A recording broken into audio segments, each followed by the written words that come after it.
I'm not pregnant. I can't be pregnant if I didn't have sex. That they felt that I was a strong contender, a strong competition. Hi Ashley, how are you? I'm okay, thank you. Are you really okay? Or it's just okay because I'm being asked? I'm okay until I'm good. Okay, alright, that makes sense. How have you been since you've been out of the house? It's been a week? It's been a lot of highs and lows. Okay.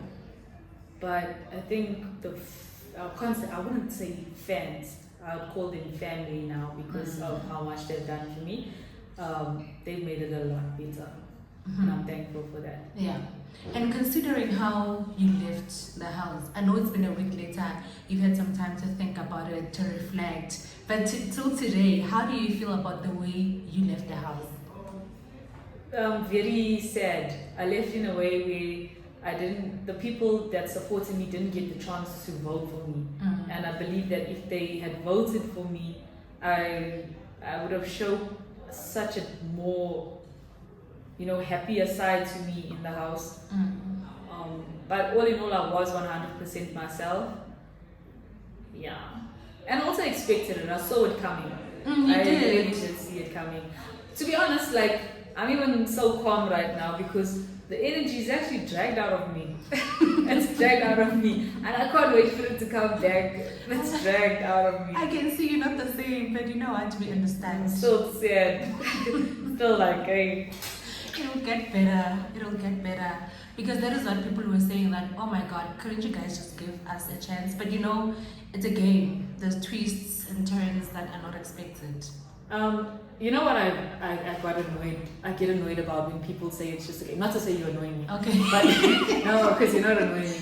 But I hear it from a lot of different people. Not to say people that support me, but I hear it often, it's a game. So there's a lot of board games out there, and there's a lot of games on your phone out there, and there's a lot of reality games out there. But you don't see, usually often when you buy a game, it comes with a set of rules. You don't open the game and then you see a set of rules and then it changes. Like the only game I know of that is Jumanji, and Jumanji is mythical. So yeah, it's a game, but this is a very different game. Okay, no, I see. It's giving mythical. But considering everything else that happened in the house, right? When you came out, because according to me, you are the first one to be evicted and receive so much love and so much following. Did you expect that? No, I didn't expect it. Because before coming into the house, I wasn't really liked by people. And not because of anything, but because I feel like people don't understand the person that I am or the person that I give off, my personality. If you understand it, you love it. And if you don't understand it, you hate it. There's no lukewarm. It's either hot or cold. And so when I got into the house and I got the people in the house, the housemates' perception of me, I knew that had it come down to something like this, the unfortunate events of what happened with me, it would be me leaving. Because it has happened before. I watched the show all these years and it's happened before. So yeah, I did. But I did also know that the world is big. There's a lot of people in the world. It's broad, and there are going to be people that absolutely love me. There's no one that's gonna be like, oh, she's alright, she's there. It's either they're gonna love me or they're gonna hate me. And the ones that love me are gonna vote for me. Only to come out and realize, man, if I was there, I would have won. I would have been the winner. If the housemates didn't have the power, I would have been the winner. It sucks. Ash, so sad, man. Yeah. But you know what? Everything happens for a reason. Definitely. Maybe there's greater things coming. Who knows? I do believe that greater things are coming. I'm a child of God. If something bad happens, something better is going to happen. Speaking of you being a child of God, in your Instagram bio you say there's not a lot happening, just Jesus Christ. Jesus Christ. And even when you introduced yourself, your intro, you said lover of Christ, right? And when I was watching, and then I was like, this is contradicting. Yes. So do you think you were a bit contradicting in a way, lover of Jesus Christ, and then all that happened in the house happened? So I was ready for this question because even when I come for my auditions and stuff or when people ask me, because I go out to the club and people ask me about that, my Instagram bio and how I behave, always giving godly advice. Okay. I don't want to keep the answer that Jesus sat with sinners, but But when I read the Bible and I take my perception of Christianity, it's Jesus Christ, or God gave us Jesus Christ to bring people that were not God. Because if I was perfect, there would be no need for me to need Jesus and follow Jesus, because I would be perfect. So I am a Christ follower who makes a lot of mistakes and reflects on those mistakes. The situation with KB and Bonnie B, where we stuck papers and I was rude, that was Jesus helping me, because Jesus helps us through people. So that was Jesus correcting me, putting me on the right path. And I believe ever since that incident, I was a bit different, not different in a bad way, but in a more controlled way. You were. So it's always Jesus Christ for me. Jesus Christ loved Jezebel. Jesus Christ loved all the sinners and the people who never believed that they would amount to anything, and I never believed it. But look at it now, I do amount to something. Okay, Pastor Ash. Yes. I think I should have started with this question just to ask you, because you keep on mentioning you're still sad. You feel like it was a bit unfair how you lived. Your mental health, how has it been? My mental health, I believe I'm very strong mentally, Okay. and I believe that everything happens for a reason. So it might not look like how I wanted it to be, but it's definitely it's good. It's a good situation. No. So let's go back to what happened in the house. I think the main thing that drew attention to you, the situation that led to you receiving a strike, and you felt like it was a bit unfair for you to receive a strike because you're just retaliating to what was being said and done to you. Do you still feel the same way? I don't recall saying that it was unfair what is being done to me. You said you were being mad. You remember when you got a strike? Yeah. You said to Guluva, you're getting mad because you feel like it was unfair for you to receive a strike. Not in an exact word, but something like that.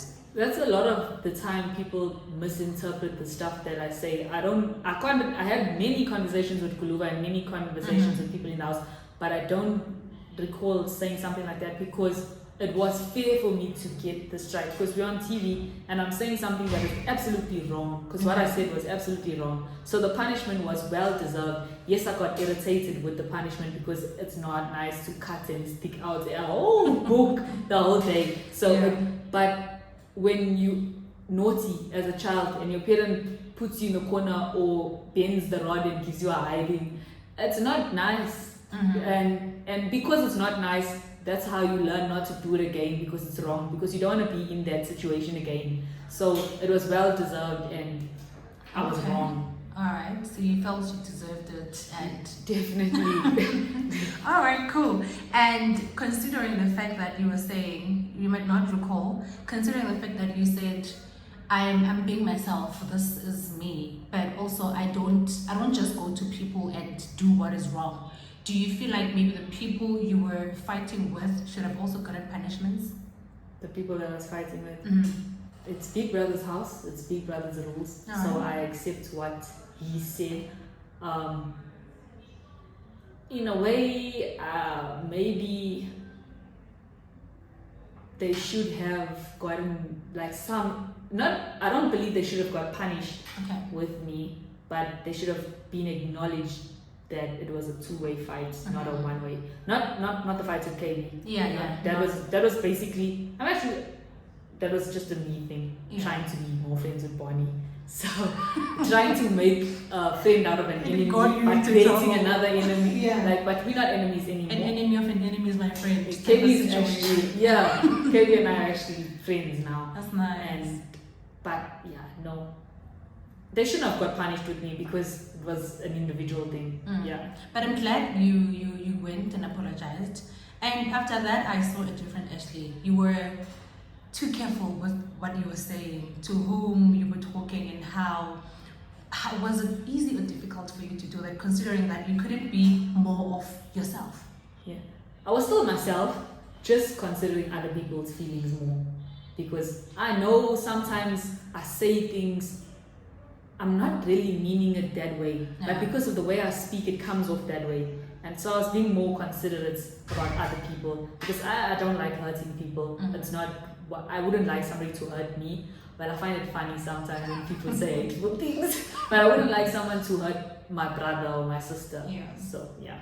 Okay. And speaking of you and KB being friends now, Yeah. from that situation, because a person was called in the house to speak to you guys, Mm-hmm. what are the lessons you took from what happened? The lessons that I took from whatever, I'd say that I was wrong. I acknowledge being wrong, and I wouldn't say that I learned anything. To be honest, I knew what I said was wrong, Okay. but I still chose to say it. That's why I say that I deserve to be punished. So when the lady came into the house to explain the whole situation, I already had been educated on all of those things, and Oh, so it was a matter of I'm angry and I want you to be angry, so I'm gonna say this on purpose. not really, because I can control my emotions. Sometimes I just, even when I'm not angry with someone, I just want to make you feel a certain type of way. Okay. No way. Yeah. Sometimes I'm angry with someone and I don't have the energy to fight with you. I'll be like, okay, fine, let's move on.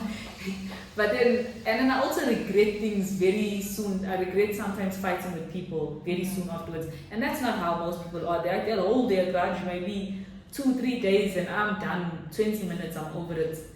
So if there was anything that I'd say I had to have learned, was that we're not all the same. And yeah. That's true. But then, is there anything you learned about yourself now? Not from any situation with anybody, but is there anything you learned about yourself when you were in the Big Brother house? No, I haven't learned anything new about myself. Okay. I've always been Ash-ley. Before coming to the Big Brother house, there was not a lot of people like me, like I said. Whether it was family, friends, or whoever. So there was a lot that I had to accept about myself, and I fixed that. So I really knew who I was before coming into the house. Okay. So me coming out and me being in the house, I'm like, I'm always going to be a work in progress. I will continue learning individual things every day, but about myself, no. Okay. It sounds contradictory, but it's not. No, I hear you. It sounds contradictory, but it's not. I hear you. I hope the people who be watching will also understand what you mean. Yeah. And you know, there are people who believe that the ship, because they call it ships, right? Yeah. In the Big Brother house, the ship you had with Guluva Yes. might have strayed the both of you away from the game. Do you think that happened to you? No. Do you think you did not focus too much on the game? No, I never ever focused on the game being a game. I Okay. came in there being myself. My thing was, I'm going to entertain people watching with being who I am. And who I am is someone, I'm not a very talkative person. A lot of people have said that to me and realized that from small. But when I do speak, it's something that keeps people a bit edgy, and it's loud, and it's also sometimes very funny. So people will remember it.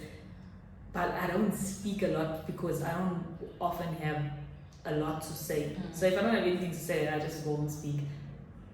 Yeah. Do you think that is why you could not interact with a lot of housemates in the house? Because I didn't have anything to say Yeah. to them. Yeah, their conversations weren't anything that I had to.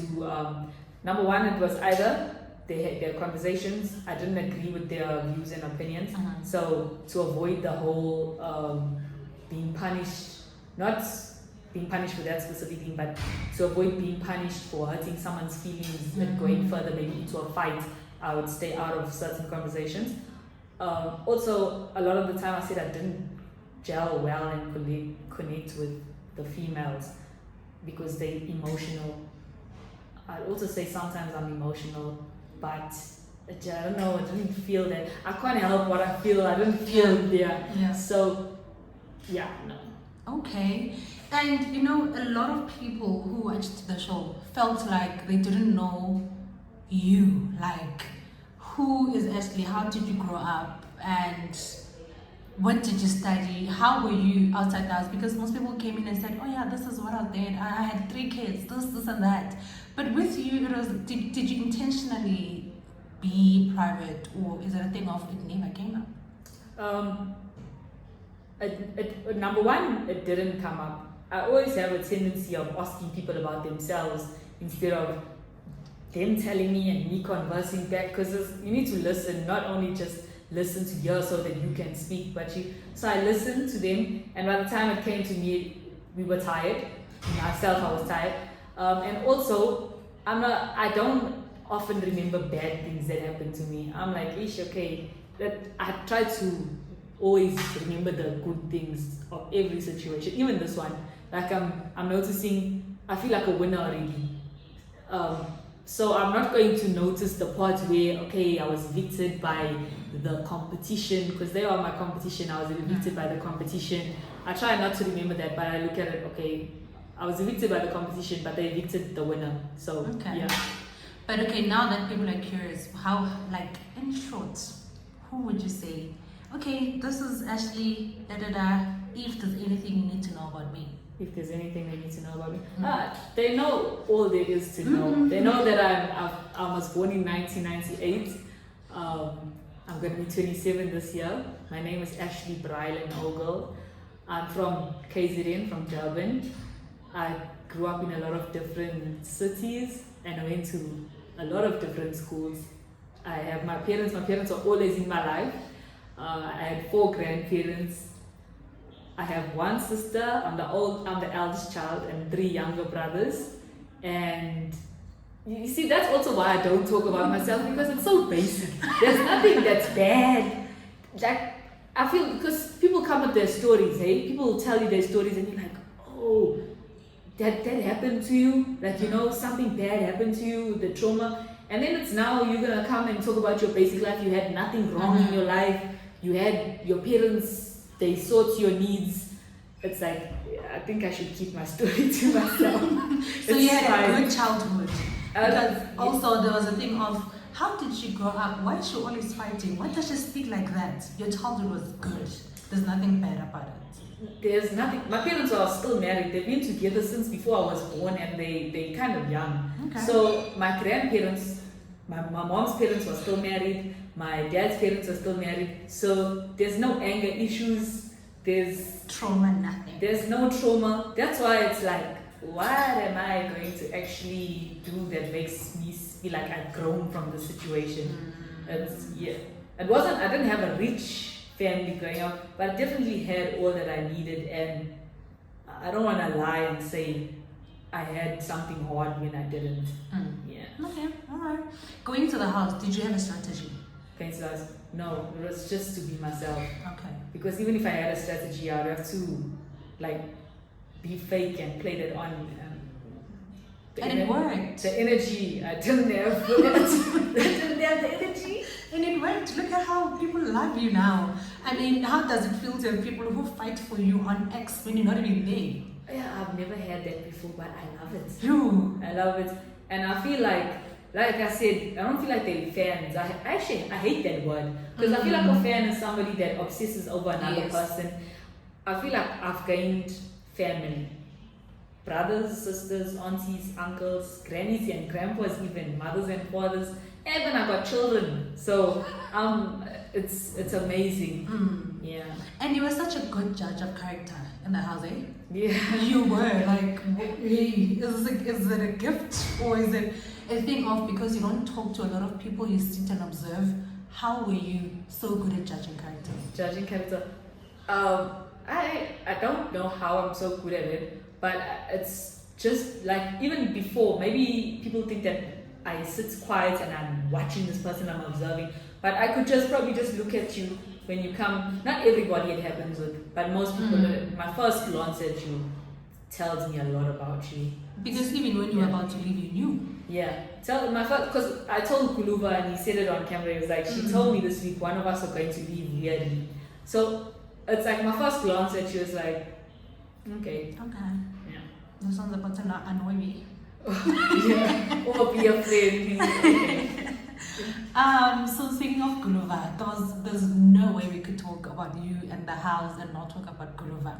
But there's something one of the evicted housemates said when I interviewed them, and they said your ship with Guluva, your relationship, it is a relationship, right? Yes. Your relationship with Guluva, it started with you feeling pity for him because he saved you. Do you think that's how it started? I wonder who said that. I don't have a clue. But you must remember, like when the Big Brother started, it started, people could say, the head of house would save and replace in private. and we got there on the Sunday evening, and this happened on the Monday the next day. Now I know that the days in the house feel so much longer than a normal day outside. It feels, one day feels like 4. I don't know how, but it literally does. So how would I know that he saved me when we already started hanging on each other from the Tuesday? So the Tuesday, I never sat next to anybody eating after the first Tuesday. So for 4 weeks, I was just always with Sweet Guluva. So how would I feel pity for someone that I didn't know saved me? Okay. Yeah. So what attracted you to him? He doesn't talk a lot. When guys speak a lot, it's like they can speak to many other girls a lot, you know. So he didn't, and he gave me something to look forward into, looking into. The other guys, they came in the house and they were like, "This is me. This is who I am. Okay, now I know who you are. Now what do I have to find out about you?" Okay. But Guluva was like, "Nah, I don't know who you are. I want to find out about you." Yeah. So it's the mystery that you like. Silent Liz. The Silent Liz. Okay. All right. And man, why did you fake some parts of your nightmares? Pardon? Why did you fake some parts of your nightmares? Because at first I was sleeping upstairs, and I was sleeping next to Mandy Hagen. Just all the people that brought drama and noise, and I would laugh, I would die. Like, so I have real nightmares. Oh, yeah. But when I saw that it was worrying them, I was like, let me add more. Because at the time when I first got to Big Brother, I couldn't sleep. And now they sleeping, and I was like, I know they must wake up. I'm bored. So I would wake up. Mandy Hagen was the funniest. Mandy Hagen and KB started slapping me. How did you not laugh though? I did. Like, there would be a time when I was like, "Ooh," but I was laughing. So. Oh my god. Wow. Mandy was so disturbed. You are such a menace. Did you fake any with Guluva though? With Gula? No, I didn't. I don't like lying to him. I don't like making him feel like something's not true. Or something is true when it's not true. So I don't want to take that risk. But I do stuff to rev him up, to annoy him, just to fight with him. And then I find that funny. And he says, "You think I'm a joke? You think I'm a joke?" And speaking about you not liking to lie to him, remember that time when you fed him stolen food? How did you feel? He didn't like it. Yeah. He didn't like the fact that I was stealing. I think he also cared about the image that I was giving the outside. You were stressing that man. He was stressing. Wow, you were stressing that man. But okay, continue. But yeah, so I stopped. I would have stopped because after the only few days I stayed in the house after that last incident, I would have stopped because of him. But if I wasn't, I was gonna. Cause I also don't like to say that I was stealing. Okay. Because it's Big Brother's food. Okay. None of us actually own it. So I took the juice. Yeah, I didn't steal. I took. And the housemates, they know how I am. So for them to also say, you stole. No, I took. Not I stole. I don't even care about if they were stealing because whoever was the head of house at that point in time, remember we had the whole thing in the lounge about people confessing they were invited. I still stole juice after that. Like the day when I went home, I was evicted. There was grape juice. I took out of the freezer and I poured it in front of Jojo. She was still head of house at that time. I took the grape juice out and I poured it and I put it in the cupboard. Because it's like, okay, this is Big Brother's food. You are the head of house and you have a problem. Some housemates said you must go eat that thing and tell. Was it also a way of bringing Umlilo to the house? To say, guys, I need to shake it up. No, I feel like the personality that I have, it is Umlilo. So for me doing that there, it was like an Umlilo thing, but it's who I am. It's like, why are you now trying to tell us what we can eat? Because a lot of the food I didn't eat. Okay. Like I've never seen some of the things that had been on my plate before. So now if you're refusing me of the things that I actually do eat when I'm giving away stuff that I don't eat, it's wrong. It's wrong. Okay. You think you're justified? I definitely did. Because if you're in your house with your parents and you don't eat soft porridge, but you eat maybe jungle oats, you're gonna be like, your mother's gonna feel sorry for you. You're gonna be like, okay, eat something else then, because you don't eat that, and you're gonna be hungry if you don't eat. Your family is gonna kill me if I don't ask you this. The pie situation. Yes. How till today? How did you feel? How did you feel about it actually at the time?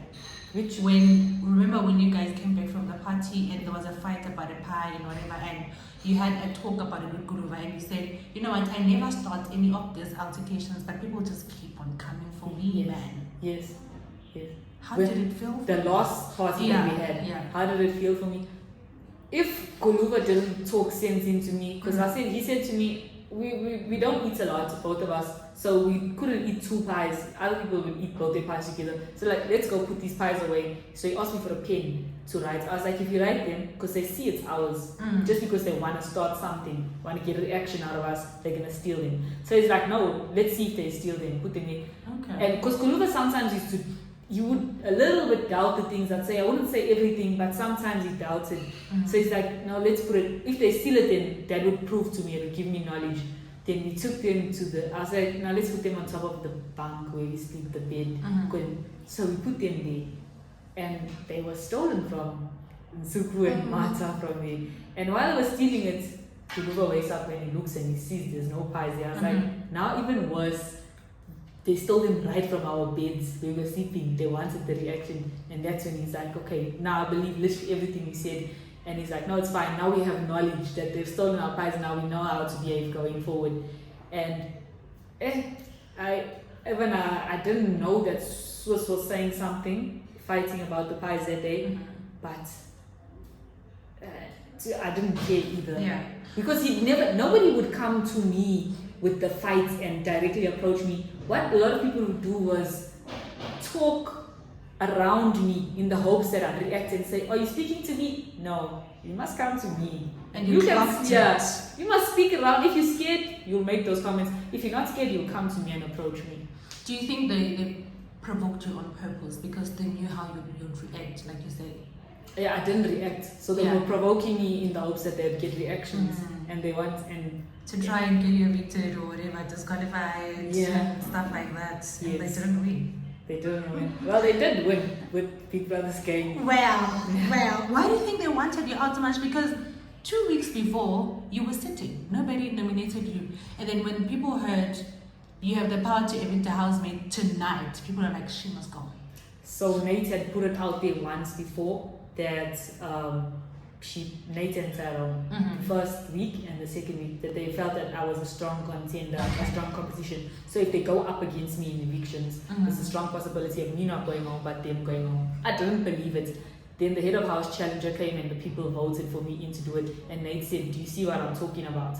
And they call it, apparently they call it out in order according to their knowledge and what they spoke about. But mine, it was like, it was random how they called it out.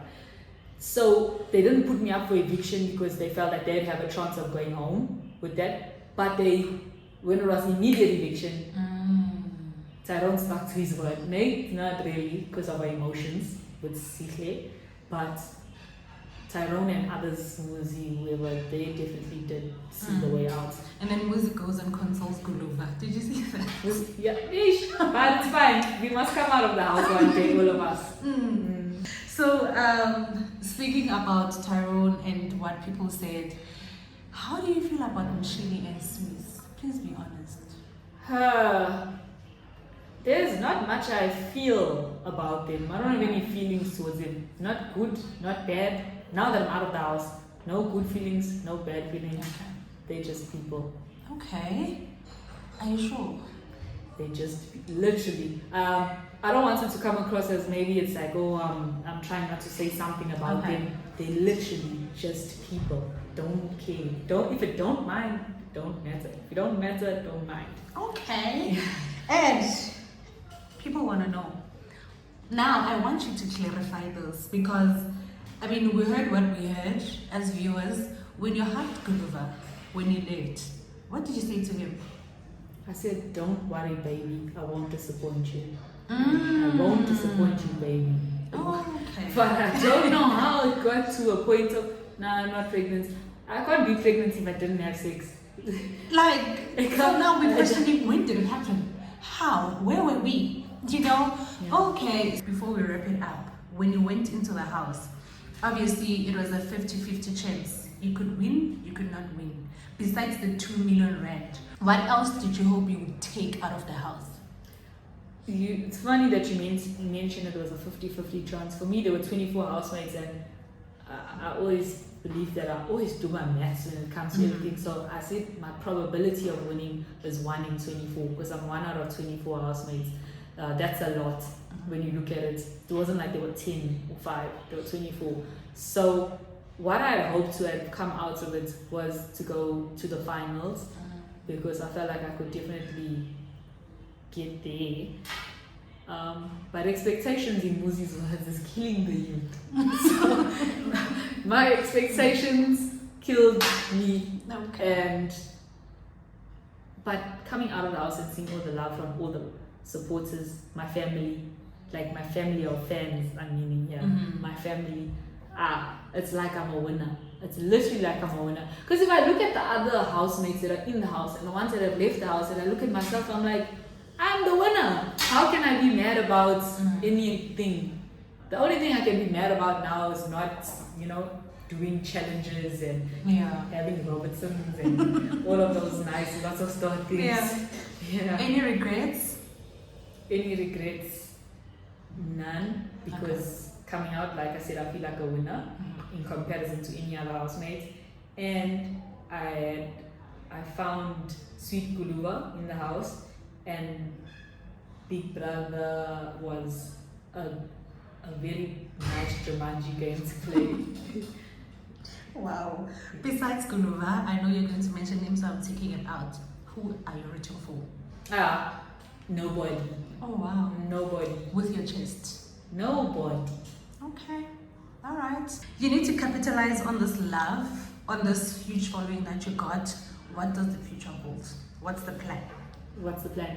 I definitely want to continue with reality TV. Okay. Definitely. But I don't expect it, but I really want that because from a child, from 5 years old, that's what I wanted.